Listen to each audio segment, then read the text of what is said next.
Ladies and gentlemen, this podcast, truly one of the most unusual ever recorded, contains dribble, slang, and frank discussion of subject matter which under no circumstances should be heard by small children, persons with a heart condition, or anyone who is upset easily.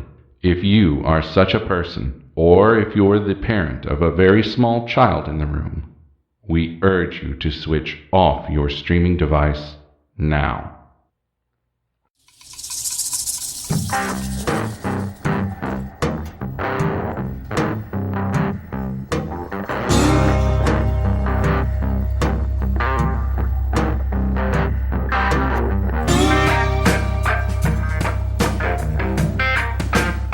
Heidi ho, Jen! Hey, Cam. You're, something there. Thanks! It's Sunday morning. Little slap happy, because, we already did one episode. And I do have to pat us on the back. If you were here right now, Jen, I would pat you on the back, and I would turn around so that you could pat me on the back. Although you'd probably be more like of a shove down the stairs. But how much we've got accomplished this week, I'm pretty impressed with us. It's like, I don't know. We're actually professional. On the ball. I know. Yeah. I know. Well, I wouldn't go as far as say professional, but we are on the ball. I mean, if you can believe that. For now, just keep it going. It seems like it's been pretty effortless and little to no mistakes the last couple times, I think. I would also like to thank Lana McCall. She has been the one that has been helping me with scripts. She is also the one that researched and wrote out this script for me for today. She's also really like we cute. Said, I just thought I'd add that. She's adorable. Really cute. She Facebook friended me. She's really cute.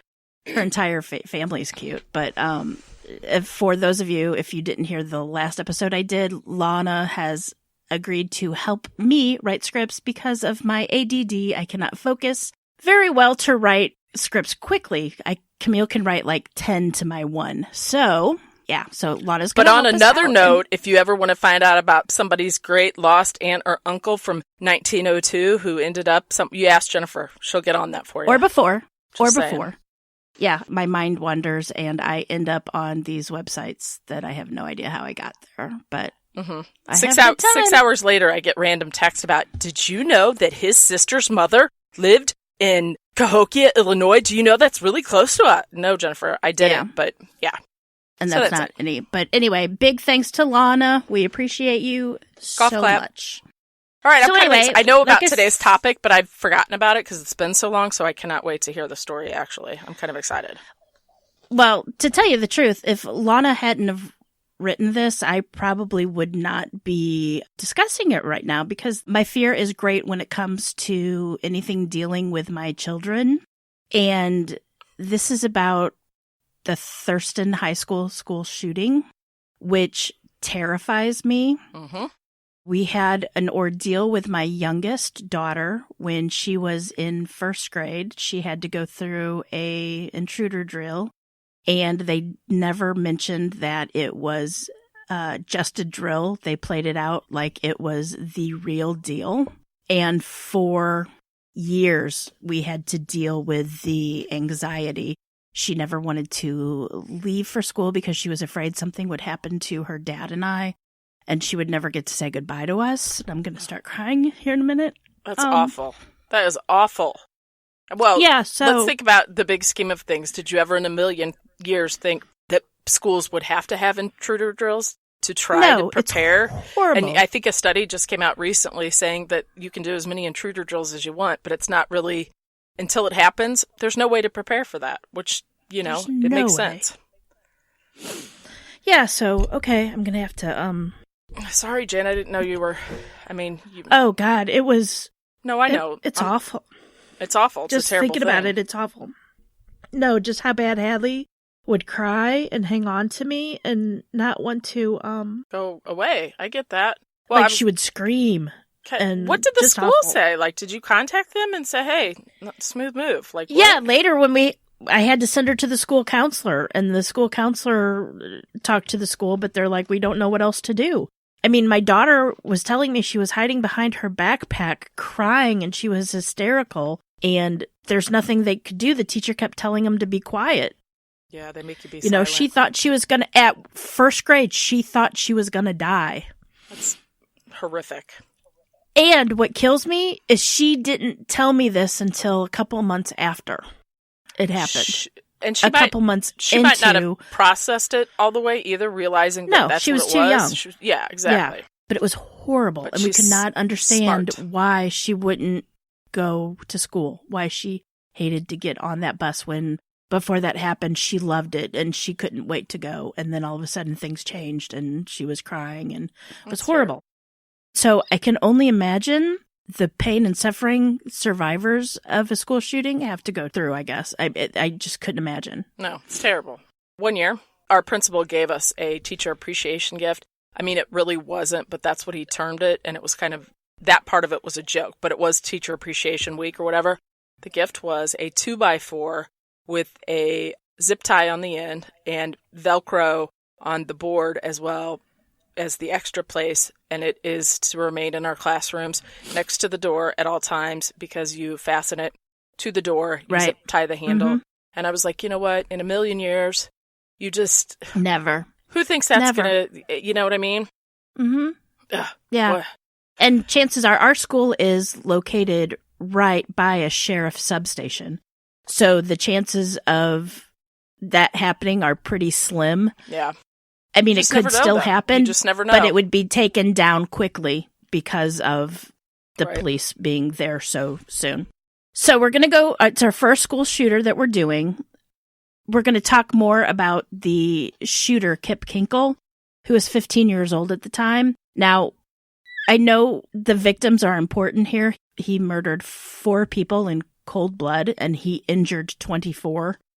They are important, but I think it's also important to go through the reasoning of why a 14-year-old would do this. His motivation. So, are you ready?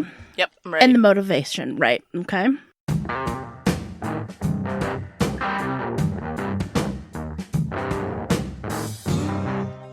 Kip Kinkel was born August 30th, 1982 to Bill and Faith Kinkel. Now, Kiplin was his full name, but of course they called him Kip for short.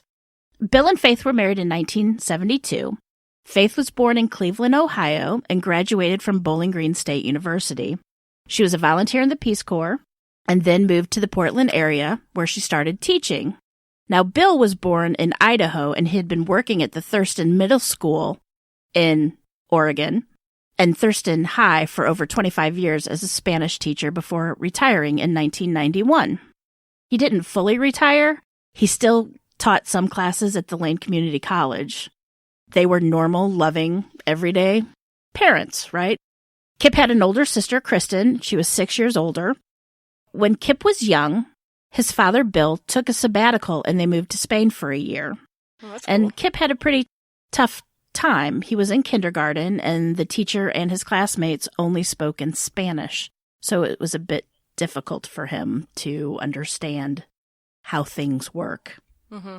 When the family moved back to the United States a year later in 1989, Kip's parents decided to hold him back in the first grade. Which, let me interject here, studies have shown that that's not the thing to do. It's really hard on the kids' self-esteem. It's better to push them and make them work a little bit harder and work with them to get them caught up because, as we know, not all kids educate or mature at the same rate. It's very vital that you don't do that. I mean, that's crushing. Right. Well, and as they, as well as their teachers, felt that he lacked maturity and had a slow emotional and physical development, which, that being said, Kip was really upset that he was being held back. He was mad that all of his friends, were going on without him. Yeah, it's terrible. It's awful. Yep. And, just like I know, my son has always been immature and growth-wise, too. Like, he's a junior in high school and just now got some underarm hair. Swear to God. My daughter had speech problems all the way till 6th grade, and she was in speech. Yeah. It's just each kid develops differently. You can't punish them for that, I don't think. Oh, yeah. My youngest, granted, she was, the cutoff is July 30th for the school year. Her birthday is July 24th. Oh. And so she was always a little emotionally behind, but now she's right on track. She's in 6th grade. She's right on track where she's supposed to be right now. Yep. It just takes each kid's different. And she's smart. I mean, she gets straight A's. She gets, she's kind of an evil genius. She is not, little cutie pie.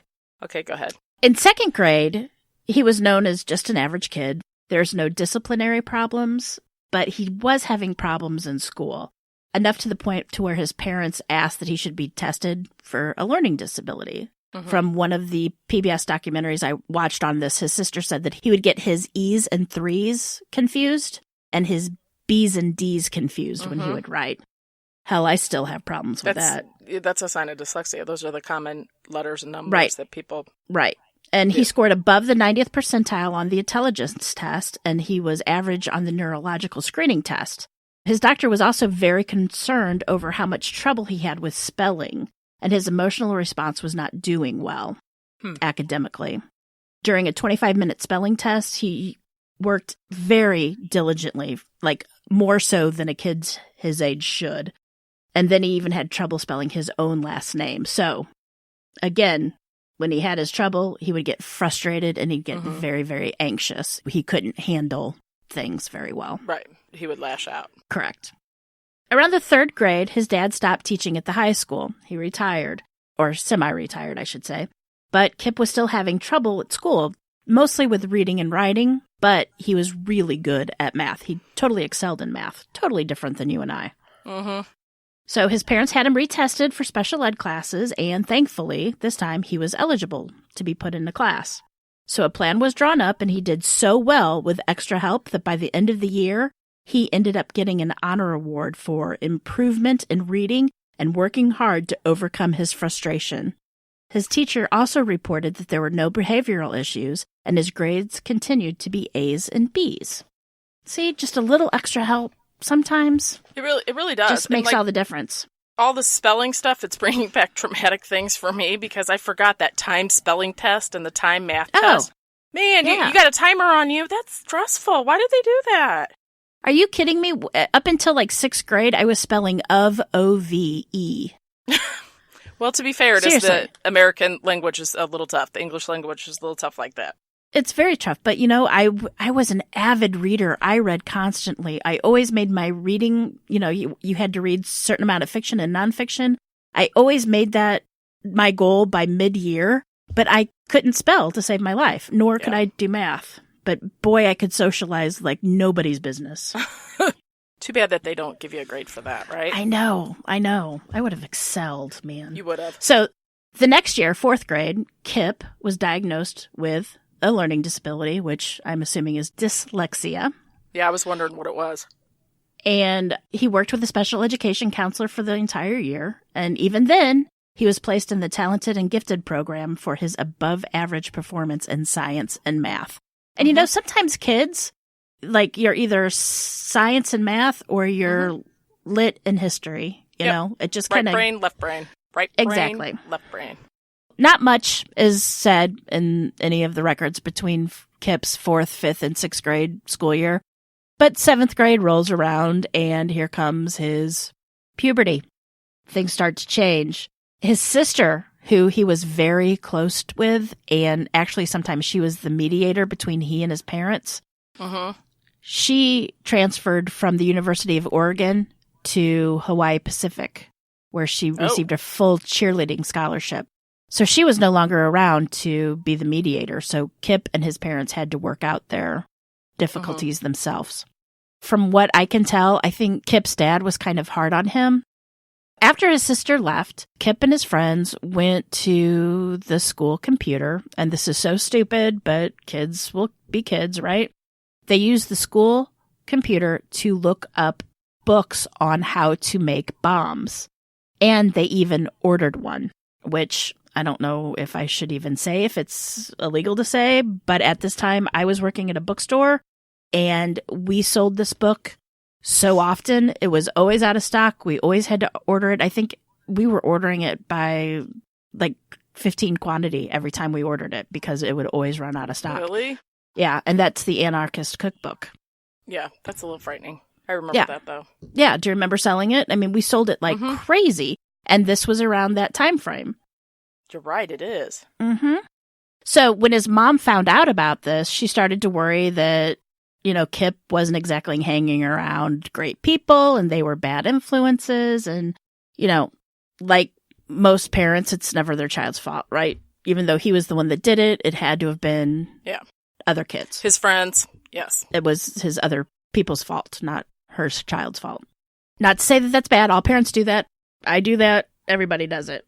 So the next year, Kip, again, gets in trouble, but this time he's caught stealing CDs from the local Target. And for some reason, he also started to develop an obsession about handguns, or just guns in general. He was infatuated with it. He actually bought his first gun, which is a sawed-off shotgun, from a friend, which he kept hidden in his room. Now, his parents were kind of pacifists, right? Well, yeah, that's a little weird. Yeah. Why parents... why does your teenage son have a sawed-off shotgun? Not okay. Right, but they didn't realize he had a sawed-off shotgun, and they didn't understand why he had such an obsession with it, because they were total pacifists. They did not own any guns, they didn't hunt, they didn't do, as far as I know or could find. So, on January 4th, 1997, Kip has his first run-in with the law. He and a bunch of friends are, I believe, on a school snowboarding trip when they decided it would be a smart idea to go throw rocks off a highway overpass. Oh, no, not a smart idea. Yeah. So the trouble actually came, well, when they decided to throw rocks, but I think one of Kip's friends actually picked up a bigger rock than just a pebble and threw it over. And they caused damage when it hit a car. It was $50 worth of damage, and they're lucky they didn't kill anyone. And why anybody ever thinks that it's a good idea to throw stuff over an overpass is beyond me. After one of the cars were hit with the big rock, causing about $50 worth of damage, a police officer got to the scene and they immediately arrested Kip's friend. They then found Kip at the hotel where they were staying. And Kip immediately started to cry and asked if anybody got hurt. And of course, Kip didn't claim responsibility for throwing the rock. You know, he said the friend did it, but because you couldn't, it was he said, they couldn't decide who did it, and neither of it could be proven, they were charged and referred to the Department of Youth Services. And around 11:40 at night, Kip's parents were called, and they ended up driving 2 hours to pick him up. Could you believe it? Same night, just left as soon as they got the phone call. I would be so angry, I don't even think I could see enough to drive, to be quite honest. No, and I'm sure at that point, you know, kids just do dumb stuff. They don't think about it. They don't think about the consequences. They just live for the moment, right? So now Kip's mom, Faith, she's one of those rare kinds of people in the world. She sees the best in people. She sees potential. Where others see a lost cause, she thinks that there's room to grow and blossom.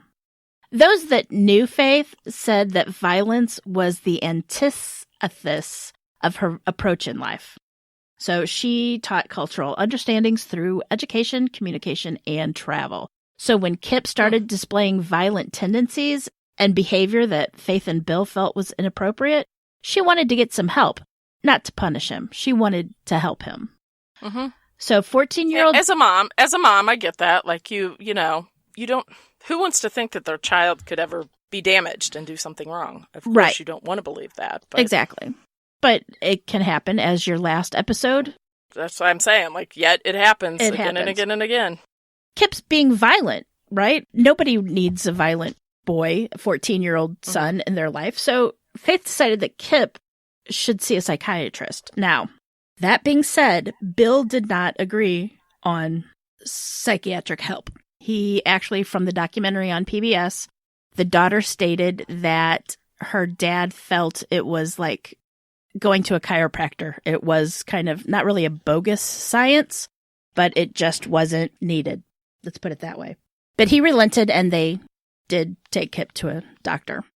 On January 29th, 1997, Kip starts meeting with Dr. Jeffrey Hicks. Now, let it be known that since, Bill wasn't quite the avid believer in psychiatrists, that it was just Faith and Kip that went to these meetings. Faith told the doctor that she was extremely concerned over Kip's, quote, extreme interest in guns, knives, and explosives.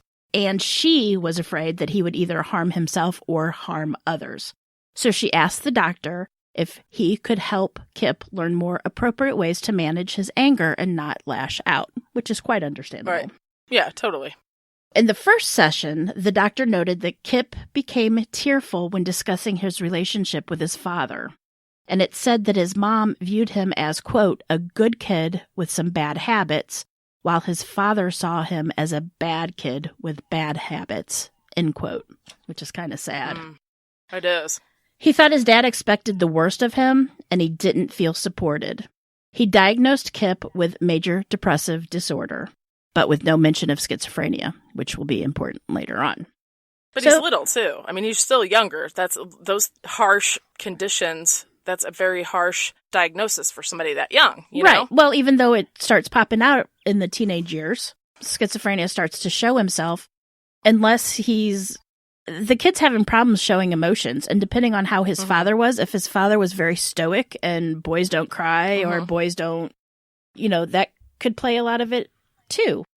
My girls sometimes have problems expressing emotion, and they will lash out and push their sister. Yeah. That's kind of what kids little sister. Push their little sister against the wall till she hits her head really hard and cries for a half hour and can't be calmed down. But I digress. Just for example. Yeah, for example, that could happen maybe to somebody. So it's normal for a kid not to be able to express their emotions, correct? Yes. And depression runs deep in kids. In some kids, I should say. So let's fast forward to February 26th. At this point, Kip only had one other session with Dr. Hicks, and the Kinkel family goes to the Skipworth Juvenile Facility to meet with Dr. John Crumbly.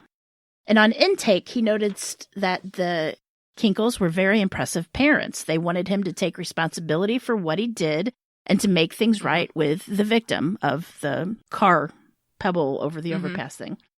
Dr. Crumbly thought he was appropriately remorseful and straightforward about his role and what happened. He thought that Kip was different from the other kids that he usually saw, and that he wasn't really a delinquent. The doctor felt that it was more of a boyish or childish crime, and that there really wasn't a solid case against Kip. So Kip agreed to complete the 32 hours of community service, write a letter of apology, and pay the whopping $15 in damages to the car and car. Wow. Did that come out of his piggy bank? I'm sure. Well, I would guess so. I mean, I'd make my kids pay for it. No, I know, but that's not much is my point. Well, but it was a lot when I was that age. Yeah, but still. So this is around the same time that Kip had his third counseling session with Dr. Hicks.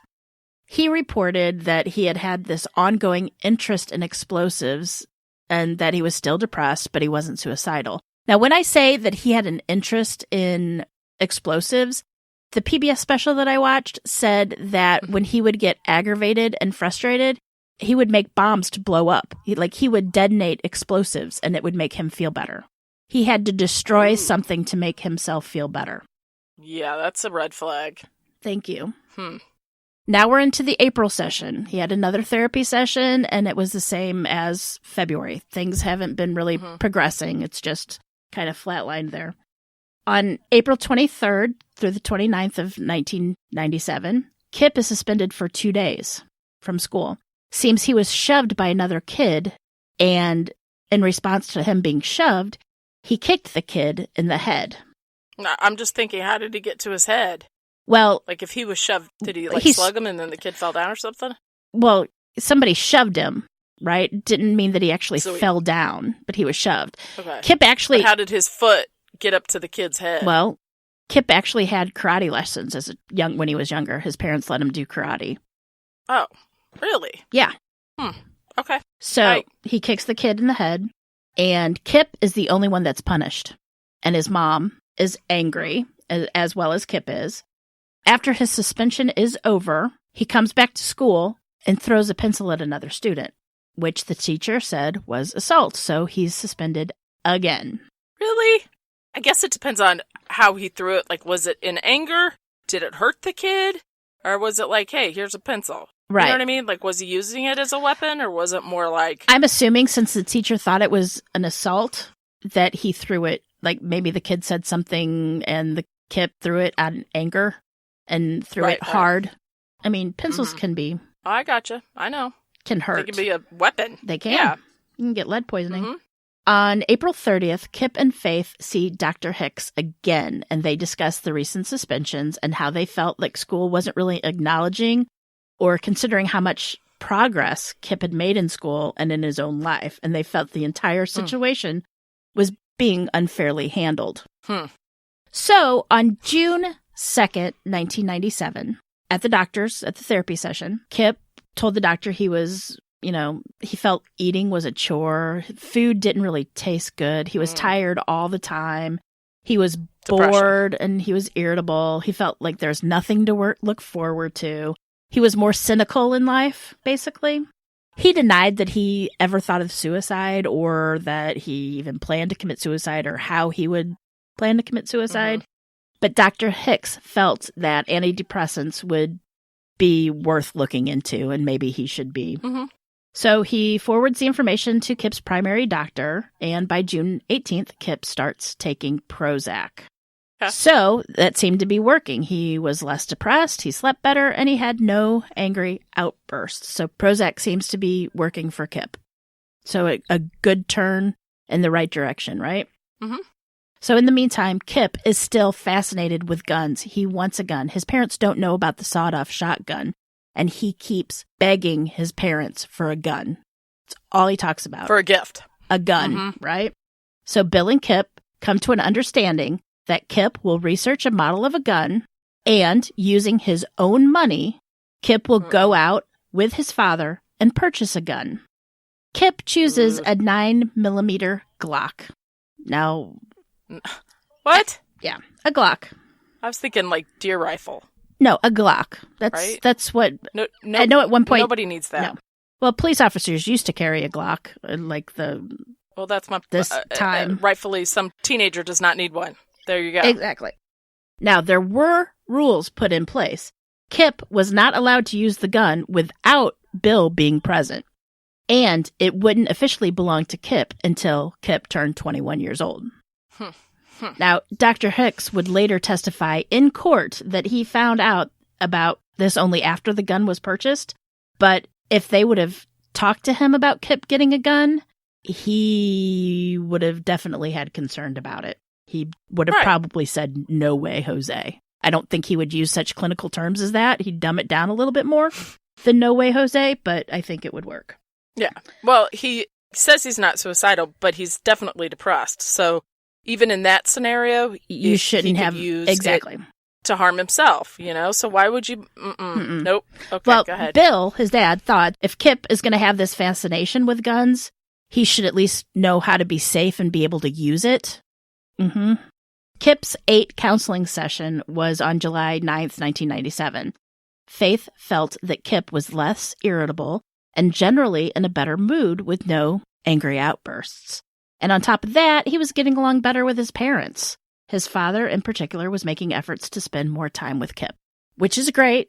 That's the Prozac, and it's great that Bill is spending more time with, it's important for a boy to spend time with other men. It doesn't have to be their father. It just has to be another man. Yeah, I agree. So, and I get that they bought him the gun because, you love your child and you want them to be happy. And I'm sure, having a child that's depressed or some emotional issues and things like that, you're kind of at your wit's end, hoping that you can make them better. Right. I mean, I get that, but Glock, I don't think is the way I would have went. But I wouldn't have either. But that's a different story. Okay. And I'm not against guns whatsoever. I don't want anybody to think that we're anti-guns or anti-gun state. We have our opinions about certain situations, but we're not anti-gun. Put it that way. He's depressed. He's struggling with some depression issues. The 9th and final session of counseling came on July 30th, 1997. Now, it was decided that Kip was doing well enough to discontinue treatment because he didn't appear depressed anymore. I'm going to say this, and this is my own personal opinion, and this has nothing to do with the research or writing or anything. I will say this from my own experience. From Jen. From Jen. This is me. Any hate letters or anything go directly to me. It's my experience when seeking psychiatric help. Most doctors and insurance companies that work together, you are allowed 9 free visits, right? Your insurance covers 9 or 8 or however many sessions without having to pay. It is fully covered. After those sessions, you need to start paying your premium or whatever it's called. I forget what it is. Copay, whatever. My feeling on this is that since Kip's father really didn't like the sessions, he didn't really agree with the psychiatric treatment, that maybe they quit because he was doing better because he was on Prozac, and they felt that they didn't need to pay to continue the counseling. So they thought that he was better and that they could quit because it was fine now. Exactly, because the doctor agreed that he was doing better, and it was basically all because of the Prozac, is my thinking on this. Now, I could be wrong, but that's just my opinion. The doctor could totally felt that he was doing fine and on the right course. And I do know that therapy treatments are really expensive, especially if you don't have insurance. I know one counselor that I know does not accept insurance, and it's $300 every time you go. Cash, by the way. Really? Yes. That's terrible. It's expensive. No insurance. They don't go through insurance at all. And a lot of doctors are starting to do that. So that same summer of 1997, Kip bought a .22 pistol from a friend, and he kept that hidden from his parents, just like he had his sawed-off shotgun. So how many does that make? 3. 3 and firearms. That's 3 too many for a depressed child to have. And his parents only know he has 1. So at the end of middle school, his fellow students nominated Kip as most likely to start World War III. And he was also known... That's a superlative you don't want. No. He was also known as the kid who would brag about blowing up animals with firecrackers. And though he never admitted that he did that, though. So that we know of. He might have done that and kept that to himself, too. He could have. So when his freshman year began, according to the people who knew Kip, he was doing great. Things were more positive. Well, at least it seems that way anyway. His dad had a friend who decided that, you know what, it would be a good idea for Kip to be a part of the team. And he thought football was the answer. Kip's small. Like, he was maybe 5'5", 120 pounds. So he wasn't... So my size. Duh, yeah. He's a little bit more heavier than I am, but he wasn't like a football player. So he was on third string. He was a lineman and like third string on the team. So he wasn't, I'm sure that didn't help his self-esteem much. And towards the end of fall of 97, he stopped taking his Prozac. Now, his parents allowed him to do this too. FYI. He was doing so well, they just decided he'd Prozac, quit taking it. That's the classic thing, though. You do well because the medicine's helping you, you know? Yeah. That's like with... Yep, a lot of bipolar people, a lot of people with mental health issues, they start... Because you do feel better. Yeah. You do feel better. And you think, yeah, I'm fine, I don't need it anymore. And you know what? It's the medicine that's making you happy, not your brain. Your brain wants to deceive that medicine. Anyway, I could go on, but I'm not going to. So on the September 30th, his dad, Bill, decides to buy Kip another gun under the same conditions. So it's 4? Under the same conditions as before. This is 4, but his dad doesn't know about the other 2. Thinks it's 2. But why do you need that many? Like, he needs to be upset with, like, Hot Wheels cars or something. Right. You know? Something a little bit more positive. Well, and it's the same conditions as before, where he's not supposed to be used without adult supervision, and Kip wouldn't own it really until he was 21 years old. And this time it was a .22 Ruger semi-automatic rifle. So in school that fall, Kip was in speech class, and he gave a speech on what? How to make a bomb. Now, most people nowadays would be alarmed about this, but his teachers nor the students really weren't. The speech involved detailed drawings of explosives attached to a clock, and nobody really cared. But then again, another student did a speech on how to join the Church of Satan. Oh, okay. So, well, this is an informative speech, I gather. They're kids. They're going to do things for a shock value, right? Yeah, exactly. Oh, exactly. My 13-year-old had to write a paper on the human body, and she said one specific part of the human body, and she said everybody rushed to either do the vaginal canal, the anus, or the breast. I mean, those were like what people wanted to do first. Welcome to middle school. She did the spleen. I'm like, that's good. Okay. Everybody needs the spleen. That's my girl. Yeah. In the first part of the school year of 1997, there were 2 school shootings. One happened on October 1st, which was at Pearl, Mississippi School. It's where a 16-year-old killed 2 students and injured 7 others after he first killed his mother that morning. And then on December 1st, a couple months later, the West Paducah, Kentucky school shooting happened. That's where a 14-year-old redhead, remember the little redhead? Mm-hmm. He killed 3 and injured 5 more. So that's kind of a big thing that happens, right? So on December 14th, Bill confided in someone at the airport during a layover how he was struggling with his son, Kip. And he said that he was becoming more difficult to manage. He was playing with explosives and he was having trouble in school. So we're going to skip ahead a couple months. And on March 24th, 1998, Kip and a friend were watching footage of the Jonesboro school shooting in Arkansas. His friend later said in the PBS documentary that I watched, said that Kip said he'd do it differently, that he'd kill himself if he were to do it. Oh. So do it first, like kill all the people first, kill all the kids first, then kill himself? Like if he were to do that, that's what he would do. In May of 1998, Kip and his best friend Tony arranged to have a sleepover, and they and a bunch of other kids attempt to break the school TP record, which I didn't even know that there's such a thing as a TP record, but I guess at his school there is. These teens saved over 400 rolls of toilet paper and totally bombarded this woman's house with toilet paper. 400 rolls. Can you imagine how expensive that is? No. As a mother, yes. I'm thinking, holy shit, how much money did that waste? Literally. Exactly. Shit. Well, they were caught. And Kip, of course, had to help clean up. And believe it or not, he was one of the few that actually got grounded for the incident. Okay. I was just thinking earlier that if you're young enough to be having a sleepover with your friends, you're too young to have 4 guns. You think? Right. Well, I guess he was going to stay the night because they needed to get... maybe his friends... If you're young enough to be hanging out with your buddies and you want to stay the night with them, then you don't need to... Yeah, I mean, maybe a deer rifle or something like that if you're a hunter, but you don't need a Glock or a semi-automatic rifle. I don't know. A sawed-off shotgun to me just screams bank robbery, and I don't think, I don't know. Call me crazy. No. Call me old-fashioned. So on May 19th, a kid from school by the name of Corey steals a gun from the father of another friend. Corey then arranges to sell the gun to Kip the next day. But we don't know whether or not Kip knew that gun is stolen. It's never been said.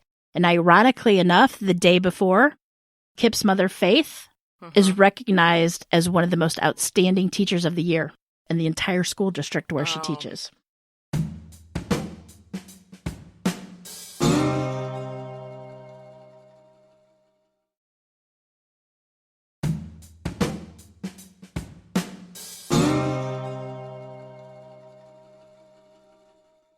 All right, so now we're on May 20th, and this is where it all starts to go wrong. On the morning of May 20th, 1998, Kip goes to school with $110. Now, he uses that money to purchase the .22 Beretta semi-automatic pistol from Corey, the gun that Corey stole from the friend's father. Now, the gun came with 9 rounds. It was already loaded. And Kip stored the gun in a paper bag in his locker. Now, the dad's name is Scott, and he wasn't so easily deceived. So that same morning, Scott, whose gun it was, noticed that his gun was missing. So he called the school to report that one of his son's friends probably did take the gun, and he gave them a list of names of who he suspected stole it. And it should be noted, and I'll tell you, Kip wasn't on the list. He didn't think Kip was not a suspect. And to be fair, Kip didn't steal it. Somebody else did. Right. So there's that. But also that morning, Detective Al Warthen was at the school. And he talked to all the kids, and he was sent to go talk to Kip. So one of the teachers came to the classroom Kip was at and said, we need to speak with you privately, come to the office, and they questioned him about the gun. Well, when he asked, he admitted that, yes, he did have the gun and it was in his locker. So immediately, Kip and Corey were placed under arrest and they were escorted off the school premises in handcuffs. And of course, they were suspended, as they should be. And they were most likely going to be expelled. No question about it. And in big trouble. As they should. That's serious business there. That's not cool. So around 9:30 in the morning, Kip was brought to the police station. He was fingerprinted, photographed, and charged with possession of a firearm in a public building and a felony charge of receiving a stolen weapon. Detective Warthen interviewed him, and he later recalled that Kip was very upset about the situation, and he worried about what his parents would think, as I'm assuming most kids would. I know I would be horrified. They released Kip to his father, Bill, and then later the deputy district attorney said that the decision was common.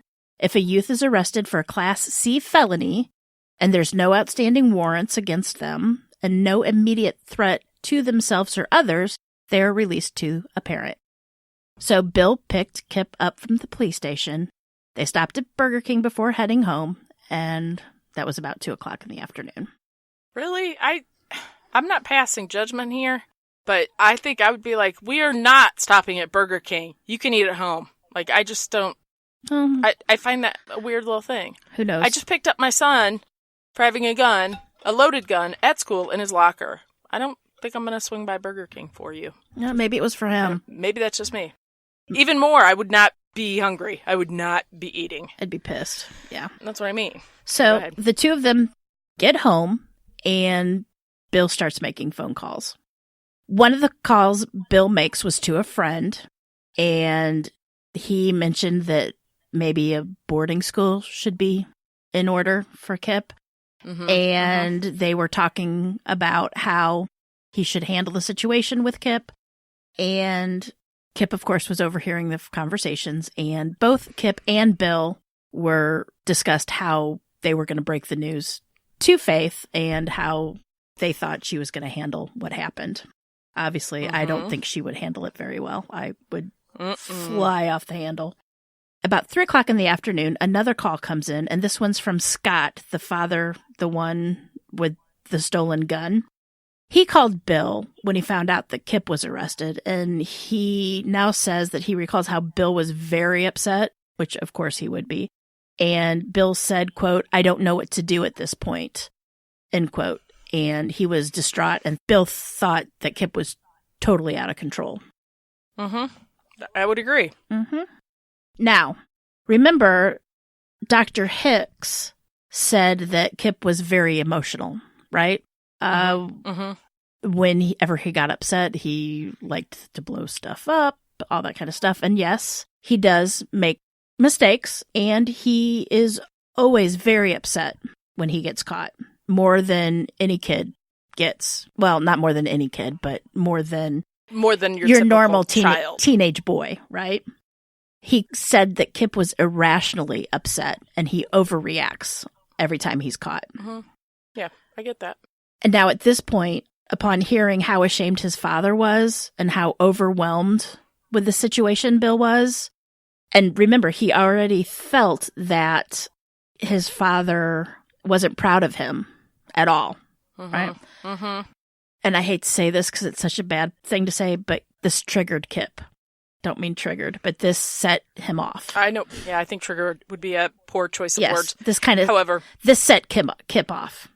This is where I have to say, and I see this a lot in what I do for a living, there comes a time as a person, and even if you're a teenager, you have to take responsibility for what you do. You have to, and so many of these kids don't. Right. They don't. And so Kip knows that his parents would not be happy about this. Right. That cannot have come as a shock to him. No. So how could he be upset with them for being upset with him, right? I don't think he can't process that. I get it, right. But I'm saying that like it's just you have to realize that like you did this, you brought this on yourself, you did it. I think a lot of times kids don't take responsibility, but then also you have the parents that don't.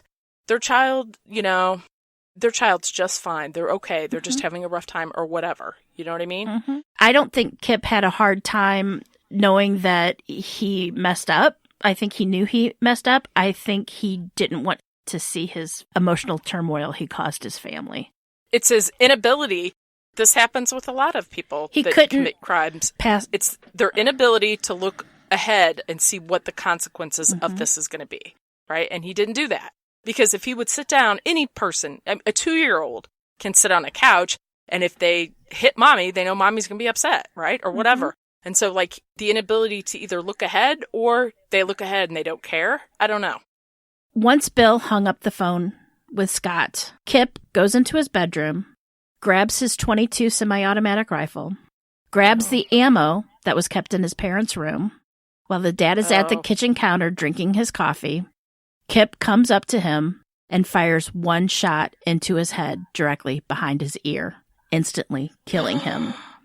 I forgot that he killed his parents. He drags his father's body into the bathroom and then covers it with a sheet. Now, I'm thinking that, like you said, they can't take the responsibility. I'm thinking Kip maybe couldn't take the disappointment that he brought upon his parents, and he didn't want to see it, and this was his reaction on how to get rid of it.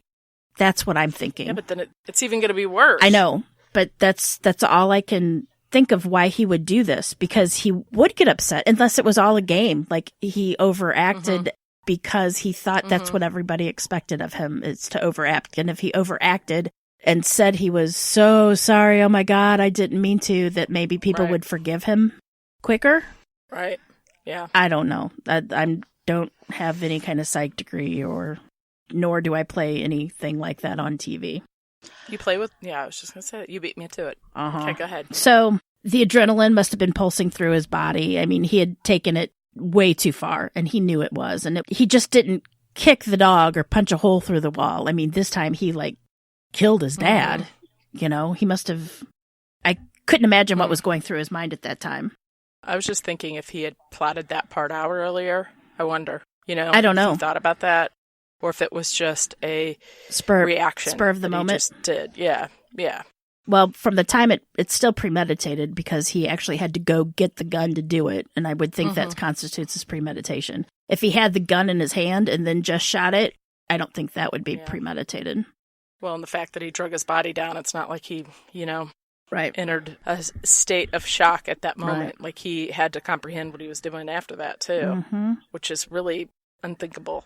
I can't imagine doing that and then doing what he did, taking his body in the other room. Right.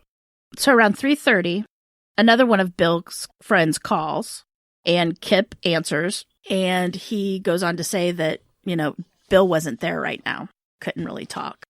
Around 4 o'clock, another call comes in, and this time it's one of Kip's friends asking, where his dad was, probably just talking and said, where'd your dad go? Or are you how kids are. Yeah. Kip states that his dad went to the store, and then while they were talking on the phone, call waiting, he said, was going off, and he had to get off the phone. Right? So he got off the phone with his friend, and just 30 minutes after, one of the students in Bill's Spanish class at the university calls to see where he was, since he had missed a class. Kip tells the student that he wouldn't be in because of family problems, which is true. There's a lot of family problems going on there. Yeah, boy, is there. Kip's best friends, Nick and Tony, have a conference call, and Kip tells them that he never knew that the gun was Scott's. And then he tells the two boys that his dad had gone out to a bar, and he was worried about what they would think of him. They were worried that his friends would think of him, meaning Kip. He's messed up. Yeah, it's like he tells the boys that his dad had gone out to a bar, and that he was worried about what everybody was going to think of what he did, and how embarrassed they would be, and how his parents are, taking the news of what happened. Later, his friends would recall how Kip kept repeating, "Oh, it's over. Everything's over. It's done. Nothing matters now." Those were his words. Kip goes back and forth between being angry and being very upset, and he tells Tony that his stomach was hurting and he felt like he was going to throw up. I would think so. Tell me what happens when you get home. I had no other choice. I could. You're feeling really guilty? Yeah. So, was your dad, did he hit you or anything like that? No. Okay. Was he yelling or out of control or? Yes, I couldn't let my... I had no other choice. God.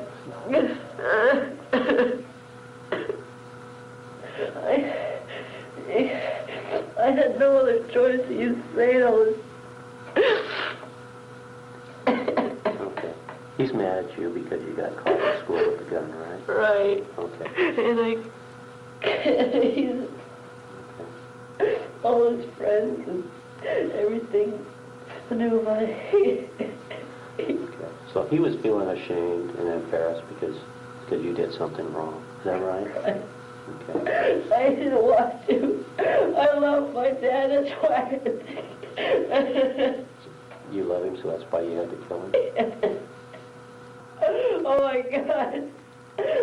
My parents were good people. I didn't know what to do because, oh my God, my mom was coming home and she knew what I'd done. Oh my God. So your mom comes home around 6, is that right? Yes. Okay. Where are you at?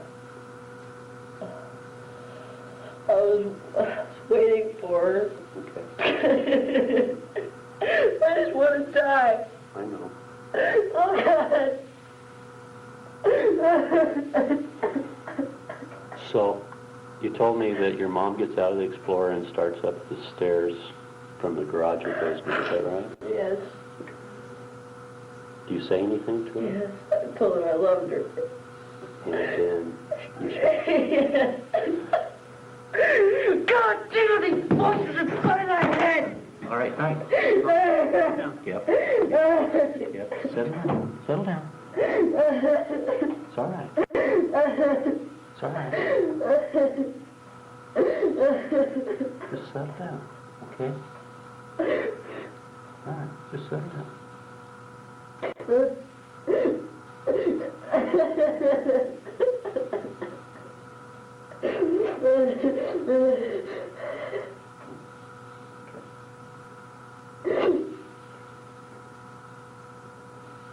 I had no other choice.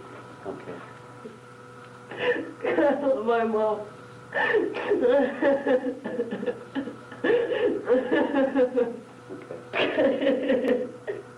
I just want to die. I don't know what else to do. You didn't know what else to do? Why did you go to school and start shooting people? I had to. I had no other choice. I couldn't do anything else. I had to. I had to.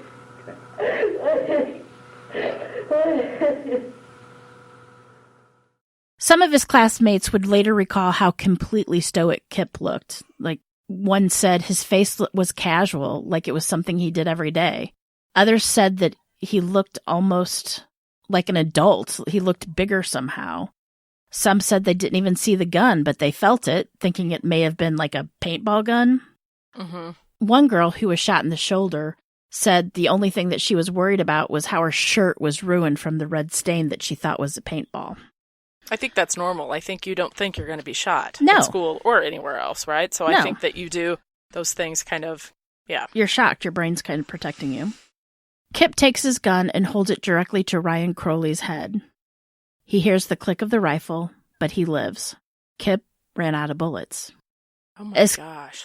Can you imagine? As Kip was going to reload his gun, 5 classmates, including 17-year-old Jake Riker, who's a 6'4" wrestler, he had also suffered a gunshot to his lungs. He was still one of the ones that tackled Kip to the ground, preventing the deaths of more students. Jake, you're my hero. Total hero. Wow. He and the 4 other classmates, total hero. That took so much guts. I couldn't even imagine. Nope, me neither. Think about how many lives they saved. Oh, God. While he was under this huge dog pile, I mean, these kids were beating him, punching him in the face. Oh, yeah. Kip was saying stuff like, I just want to die, just kill me, I want to die. And at 7:56, the first officer arrived at the scene, the officer Dan Bishop. He sees the students on top of Kip, and this is about 8:04.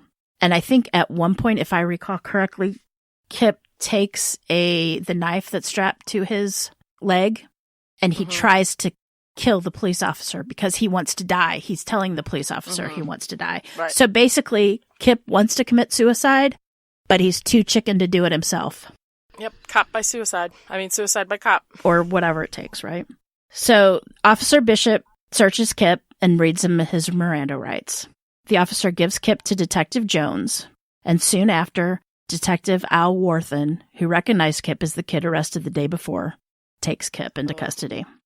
By 8:50, Warthen locks Kip in an interview room while he gets his photo equipment set up. It's pretty remarkable if you think about it, because he had just started shooting not even an hour and a half ago, and he's sitting in a police investigation room. I mean, not even an hour ago, not an hour and a half, an hour ago. I know, it's amazing. Good call on the cops.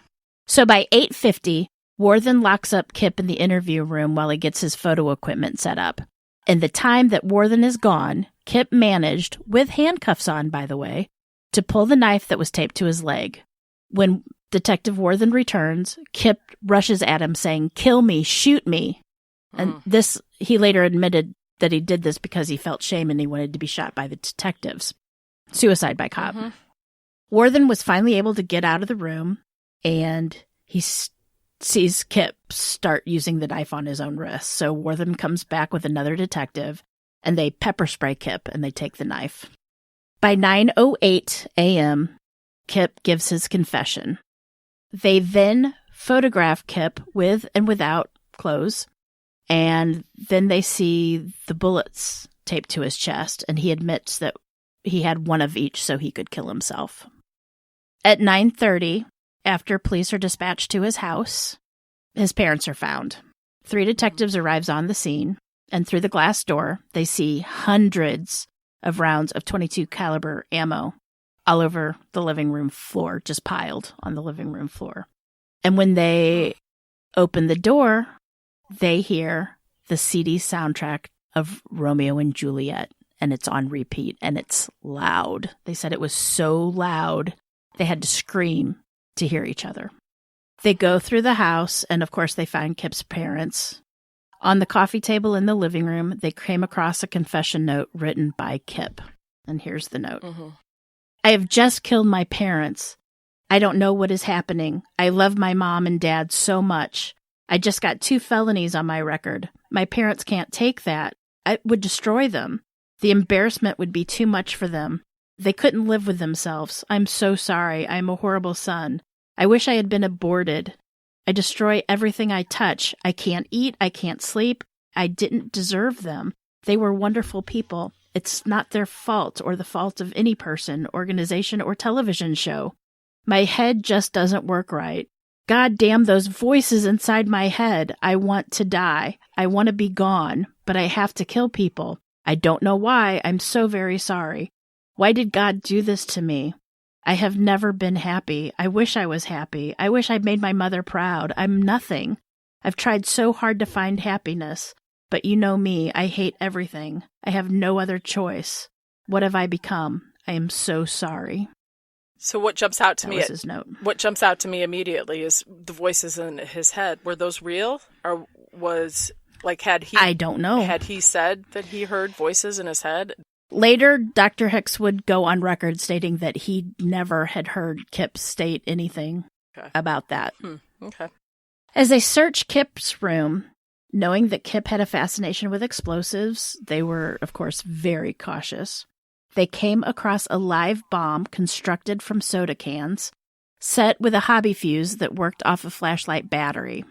Then another bomb, but this time it was made from a fire extinguisher, fully equipped with a digital timer.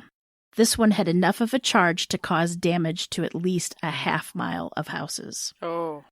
The police make the decision to evacuate 15 homes that were nearby. And this is a lot considering the neighborhood that Kip's house resided in was mostly wooded and houses were on 2 to 5 acre lots. Mhm. So that's huge. And also keep in mind that the bodies of Bill and Faith were still in the house and they would remain there. Bill remained there for 48 hours and Faith was there for 24 before they were able to take the bodies out. During this time, Kristen, Kip's sister, gets a call at college about how there was a shooting. And as she turns on the news, she learns that her brother was the one responsible. I could only imagine how awful that would be. Could you? No, terrible. I can't. Nope.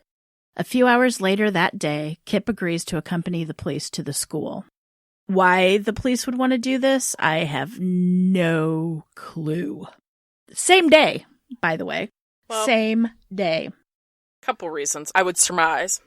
Not only to figure out more details on the crime, but also probably knowing his love of explosives. Maybe he put some in there for later to hurt police Could be. officers or to hurt kids again. I mean, if he's not, he is a kid himself, so not thinking ahead. He might, in his head, think the kids, well, when they go back to school, you know what I mean? Not realizing that, Right. this is going to take a while.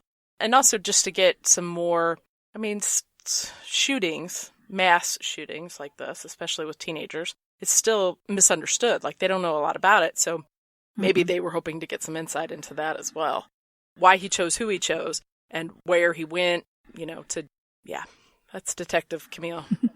During the visit, the police film and they start asking Kip on the tour of the high school what exactly happened and what he had did. And if you want to see this, you can go to YouTube. It's somewhere on there. And this time, Kip isn't as emotional as how he was at the police station. He's pretty quiet and pretty reserved, but he's honest and he doesn't try to hide what he did, and he's not boasting. He's just stating matter-of-factly. It's almost like he's in shock, basically. I'm sure he was, or I would think he was. The amount of explosives and weapons in Kip's room is staggering. Ready? 3 timed bombs, 2 pipe bombs, fireworks, 2 155 millimeter artillery shell casings, they're howitzer shells, a hand grenade, a sawed-off shotgun, an extensive knife collection, several books on how to make explosives, a handgun, chemicals, and partially assembled bombs found in the crawl space under the house. All right, I have questions here. Now, I don't want to blame anybody. I don't want to. No. But you know where I'm going with this. Did the parents never go in his room? Did they never see that? If I found any one of those items in my child's room, there's an issue. I mean, these aren't bottle rockets. These aren't little smoke bombs for July 4th. If you're in the U.S., you know what that is, right? But these are pipe bombs, for God's sake. No way. Well, but there were fireworks in there, but fireworks do not belong in the house. They're in the garage or they're in the shed. They should be shot off at the holiday. They should not be in your room ever. It is a fire hazard for the want of anything else to say. I mean, it's gunpowder. But yeah, I'm with you. And I will be the first to admit, I do not go into my kids' rooms because they are such a disaster that I can't even stand to think about going in their rooms. You go in there every once in a while, though, don't you? I go in and snoop around. I got to make sure everything's okay.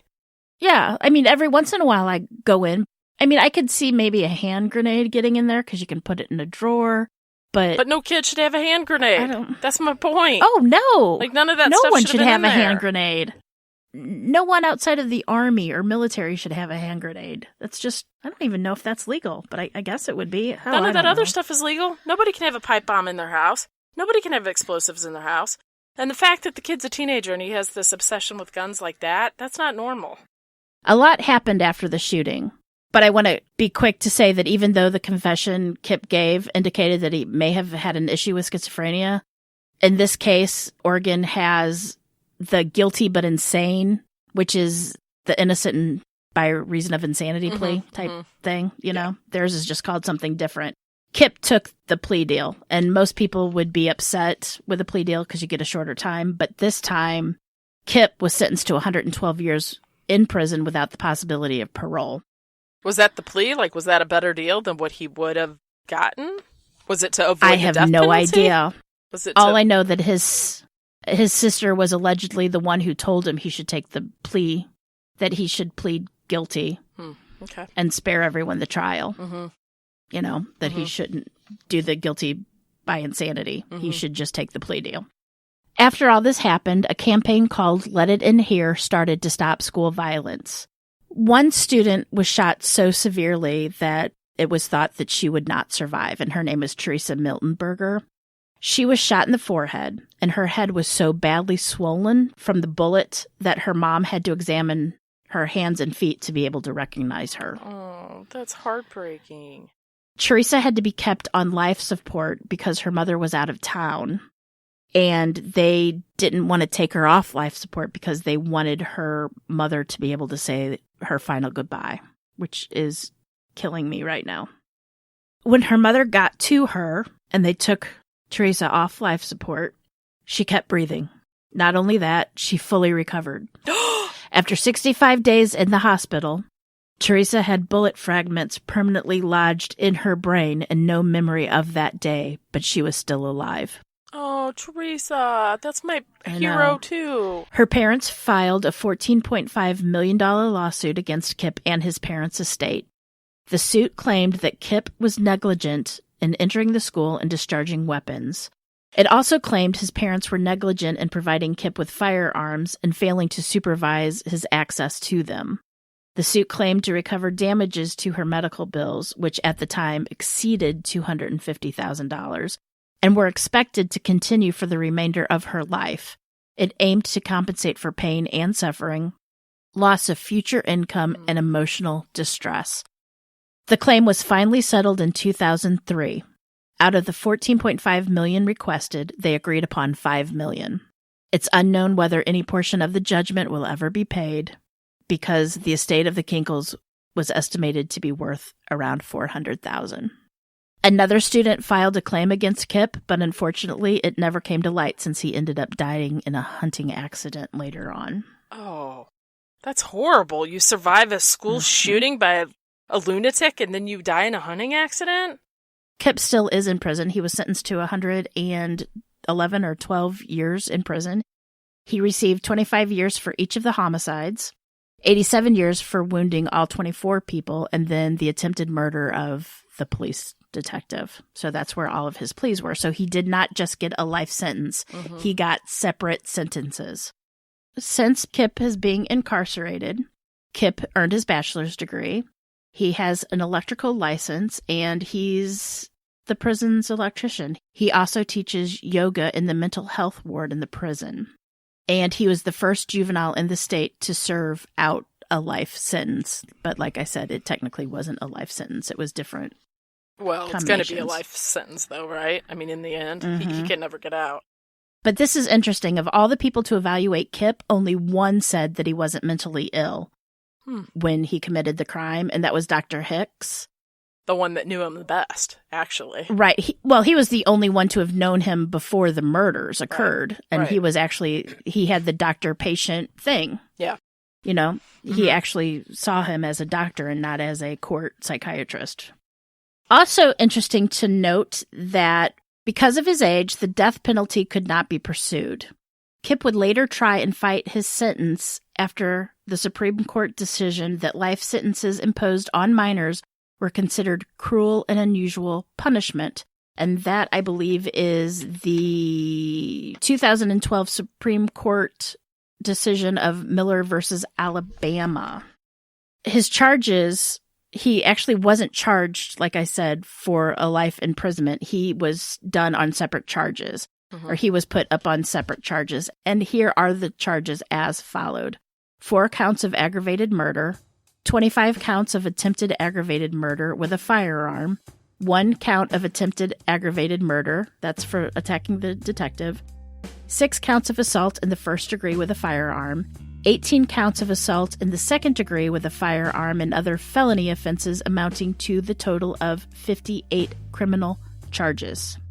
And in 2018, the courts ruled that Kip's crimes reflected irreparable corruption rather than youthful immaturity that could change, and noted that Kip's sentencing judge found that he had an incurable illness of either paranoid schizophrenia or schizoaffective disorder. If he did not, like, if it was deemed that it was just a mature act, does that mean he would have gotten less time?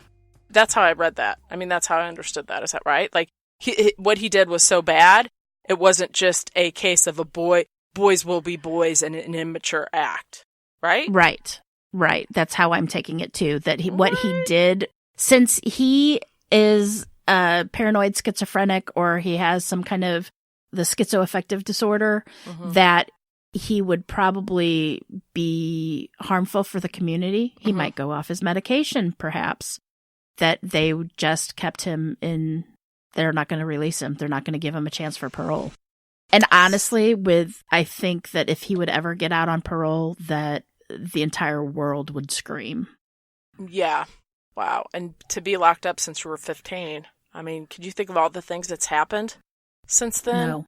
And that PBS documentary that I watched, one of his friends, I think it was Tony, said that he's just has this sense of calmness to him now that he never had when he was that age.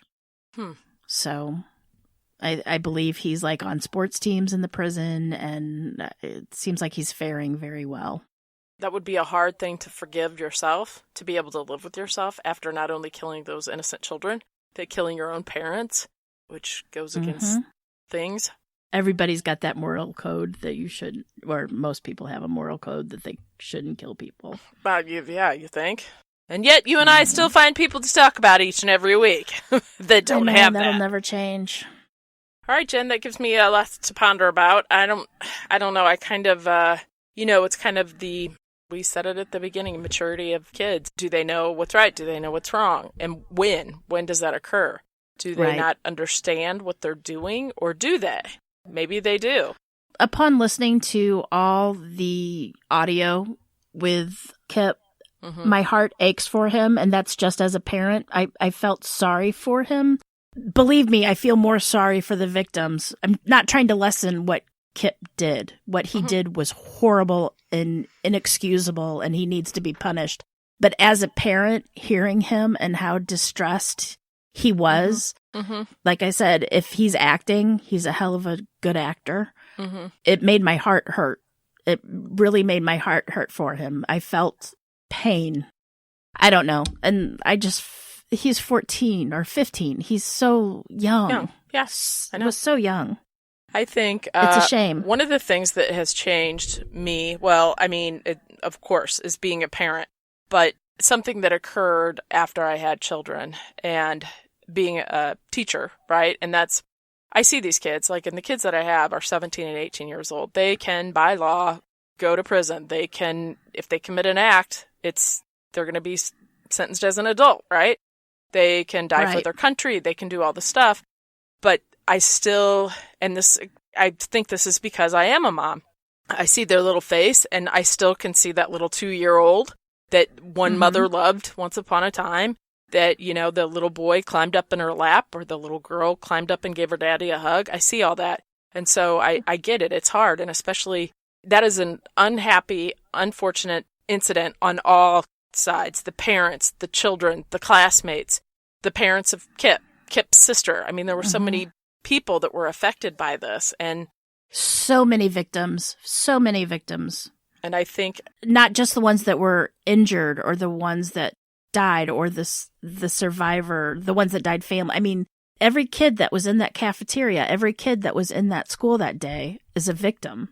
And it's heart-wrenching. And how they continued to go to school afterwards, I couldn't even imagine. I think if my kid was in high school, I would have homeschooled him after that. Just because I think it would be more beneficial to their psyche to do that than to send them off to school. But I don't know. Maybe getting back to normal would be the better thing for them too. Who's to say? And guess what? I hope I never have to find out. I don't want to know. No, I never want to have to know either. I never want to get that call. So anyway, that is our first school shooter thing. I hope we did it. Our first school shooting, however you want to say it. Like I said, it broke my heart to even have to do it. It's something that scares. You were dragging your feet on this big time. And it scares the stuffing out of me, to be quite honest. Yep. I'm going to cry again. Don't cry. It's okay. Here I go. I sit in the classroom every day and think about this. It's terrible. We have to lock our door. We have to lock our classroom door when we're inside. Yeah. And I was like, how is that's just not okay. And so I'll forget, and the teacher will be like, hey, Anderson, isn't this supposed to be locked? And I'm like, oh, I forgot. Because that's just not normal to lock kids in with you. You know, it's just like that should not be happening. And yet we have to think about this. Our new policy, and it just changed last year after the Florida shooting. We used to be able to walk outside. The kids could walk outside between buildings on campus to go to class, and it's a lockdown. We were forced in lockdown. So all the kids could only travel inside the building. Like they could not go outside. Well, they decided to change it this year, and the kids are ecstatic because it gets them to class a lot faster. And also, if it's nice outside, you know, you get a little breath of fresh air. But it's also, we have to be really diligent about being outside, being on duty, standing by the door, keeping our eyes open. And anybody can walk on our campus at that time. It's not fenced in, you know, and that's, again, that's like something you should not, we as parents and as humans should not have to be thinking about this. Standing up there on the stairs, and I'm like eyeing the crowd to make sure the kids are, you know, nobody looks suspicious or whatever. It's terrible. It's awful. And, you know, just, I don't know, with my own children, we've talked about it and stuff. And just, you know, this homecoming, they had a threat during homecoming that somebody had made a threat, and it turned out that it was fine. But, you know, the principal sends a note out. Well, I have 2 kids in high school, and they were both going to homecoming. So I was like, this is weird. And I was supposed to be going like 2 hours away, and I canceled because I was like, I want to be home. I just want to be home. I don't want to be, should anything happen, I want to be home. I don't want to be 2 hours away. But again, this is stuff that we should not have to think about. And I don't understand. I don't get it. I don't understand. I don't either. It's horrible. 1 year later, on April 20th, 1999, Columbine school shooting happened. And up until then, Thurston High School shooting was the deadliest school shooting to have ever happened until Columbine hit a year later. And look at us now. Lots happened. Really terrible. Well, now school shootings happen and hardly anybody blinks an eye. It's too much. It should not be like that. All right. Merry Christmas, everyone. All right. Stay tuned for our 12 Nightmares Before Christmas. And it should be coming in a couple days. Yep. And I hope everybody has a happy, healthy, safe holiday. And any gifts you can send to our P.O. box. No, I'm just kidding. Just to me, though. Just to me. I'm just kidding. Yeah. So anyway. Remember, lock your doors. And keep passing by those open windows. Bye-bye. Love ya.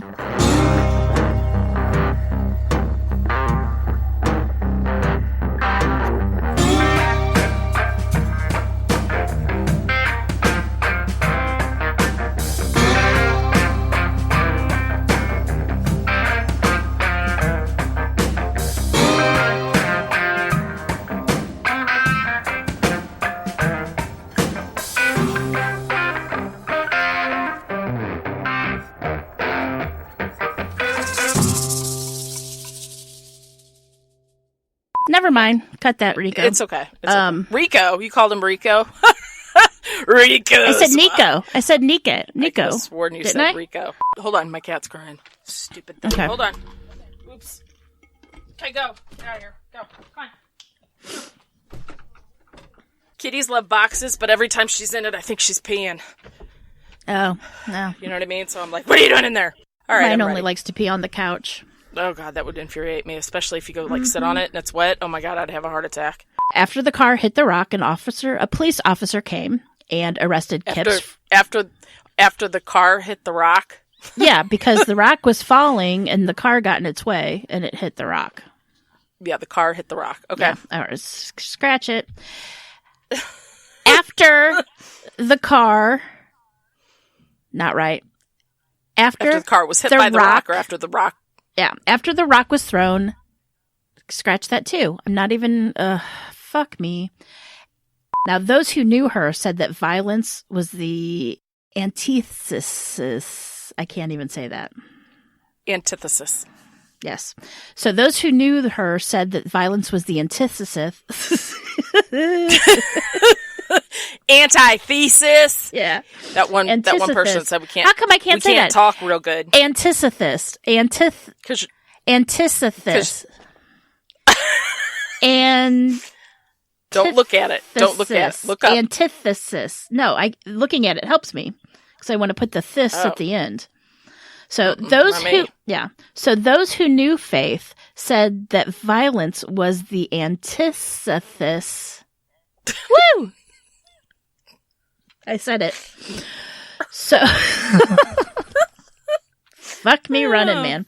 Okay, so those that knew Faith, I'll say that again since you had. All right. It's funny. Makes me laugh. So this is around the same time that Kip had his third counseling session with Dr. Hips. Okay. These hips don't lie. These hips don't lie. He's a sexy doctor. All right. I know you probably think that the cat just does that because I'm in here recording. No. He does that nonstop. Like he cries to one in, he cries to one out. He cries to one. It's nonstop. Revolving door. That's Reggie. Nonstop. That's Reggie. He wants it in and out. Me. Outside, inside, outside, inside, outside. It's insane. It drives me insane. One morning I counted it. It was 8 times in 45 minutes. Oh, yeah. I was like, you've got to be kidding me. Yep, that's why. Okay, go ahead. I always keep doors open, except to go outside. But Reggie's an asshole, so it doesn't matter. Okay, anyway. And we're back. Sorry, Nico. We had to take a little break. And we're back.